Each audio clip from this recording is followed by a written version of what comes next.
Tinignan niya kung anong mga kailangan at tatliang ibinibigay. Ika nga, may sinasabi tayong agarang dukot, bilisang abot. Yan po ang ating mga kasama. Kaya mga kababayan, hindi ko na po pakakahabaan sapagkat kung sasabihin ko pa lahat ang kanyang mga nagawa, ay aabutin tayo ng hating gabi dito. Ang tunay na maaasahan, ang kilalang kilala nyo na, ang kapitbahay nyo, Konsehal Davy Reyes Chua. Number 5 sa ating mga balota.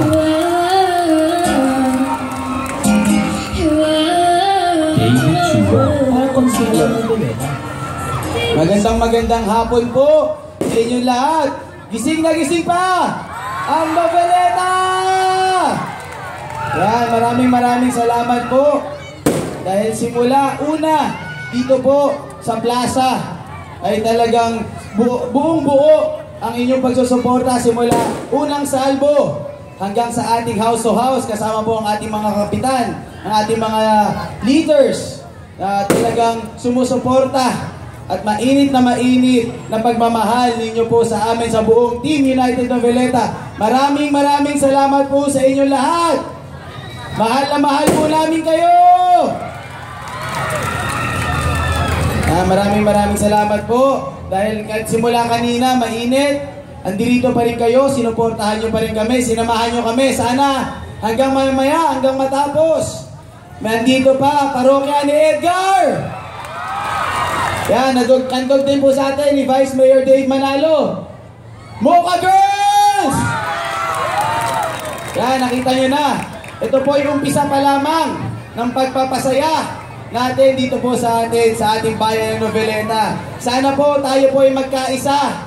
Tayo po ay sama-sama para po mas lalo pa pong umunlad at maging masaya ang ating bayan.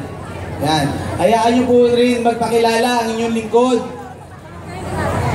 Ako po, si Davy Reyes Chua, na minsan nyo nang hilalal bilang number 1 Councilor noong 2013. At buong puso po ako nagpapasalamat sa umaapaw na suporta at pagmamahal na ibinibigay nyo po sa akin. At ako po ay nabigyan din ng pagkakataon na maglingkod bilang Vice Mayor. Si Vice Eric po ay nag-resign bilang Vice Mayor. So habang tayo nga po ay naglilingkod bilang konsehal ng bayan, tayo po ay naging committee chairman ng Labor and Employment. Tayo rin po ay naging chairman ng Environment na nangangalaga sa ating kapaligiran dahil ang kapaligiran po ay kaduktong ng ating kalusugan. At nung ako naman po ay naging Vice Mayor, katuwang ko po o kasama ko po ang buong Sangguniang Bayan na nangangalaga, nag-review at nagpapasa ng mga makabuluhang mga batas, ordinansa at resolusyon para po sa mas ikauunlad pa ng ating bayan. At syempre, hindi po tayo papayag na may maargabyado na mga kababayan natin dito po sa bayan ng Noveleta. Syempre, lahat po ng ginagawa natin mga ordinansa, talagang pinag-aaralan po natin yan na para po mas maging kapaki-pakinabang dito po sa mamamayan ng bayan ng Noveleta. Alam niyo po, lahat po ng aming sasabihin, lahat po ng aming balakin, lahat po ng aming magagandang plano o programa ay hindi po ito matutupad.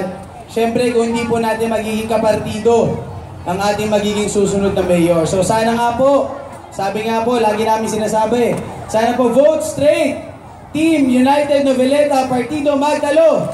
Sa pangunguna po yan ang ating susunod na mayor. Palakpakan po natin, Mayor Dino Reyes Chua. Ng ating Vice Mayor, Dave Manalo. 10 po ng mga kasamahan kong kandidato na nandirito sa inyong harapan. Siguro po, hindi rin naman po issue o usapin kung saan ang galing o ano ang pinanggalingan ng isang kandidato. Ang mahalaga po, kung ano po ang nagagawa at magagawa pa ng isang kandidato na handa pong tumulong sa ating bayan. Siguro dapat ang tanong, kung ang tanong natin kung ano pa ba ang magagawa natin dito po sa ating bayan ng Noveleta. Kung ano pa pong tulong ang may ahatid natin sa ating bayan. At syempre, ang pinakamalaking tanong, kung gaano po natin kamahal ang ating bayan. Yan po dapat ang ating iluluklok bilang mayor, vice mayor at mga sangguniang bayan. So sana po, kung dati inalalan nyo po ako, inilagay nyo po ako bilang number 1 councilor. Ngayon po, kahit ihunin nyo na po ako, okay lang po sa akin yan. Wala pong problema. Buong puso at bukas na palad ko po yan tatanggapin. Basta huwag nyo po lang sanang kalilimutan. At your service, number 5 po sa ating mga balota, Davey Reyes Chua, ang kapitbahay nyo. Maraming salamat po at mabuhay po ang bayan ng Noveleta. Maraming salamat po, Konsehal Davey Reyes Chua. Nakita niyo na po. Napakinggan nyo na. 2 pa lang yan. At 3. Ngayon po,